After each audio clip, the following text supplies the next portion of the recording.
So we kind of talk about there being adaptive and maladaptive types of perfectionism. Adaptive obviously being that more like related to positive outcomes. I do have an issue with that wording. I'm not a big fan of it. I don't think that there is really an adaptive type of perfectionism, and that is shown in the research as well. So, adaptive perfectionism, while it is related to some positive outcomes, there are actually instances where it's related to more negative outcomes for people. And the only difference between the adaptive and the maladaptive types is whether or not someone is flexible about achieving those goals. So adaptive is that you are flexible, and maladaptive is that you are not flexible.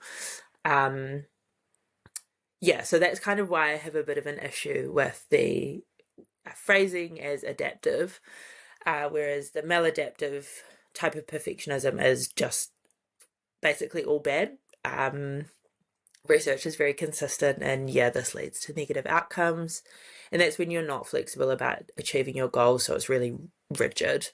So say you were to get really sick before a big exam and you didn't get an A plus, then that's what you were striving for. Um, Someone who's maladaptive would just go, oh, well, that's just not good enough, and then be really hard on themselves.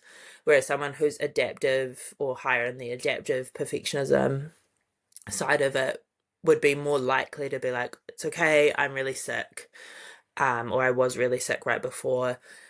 It's not necessarily a reflection on me and my ability.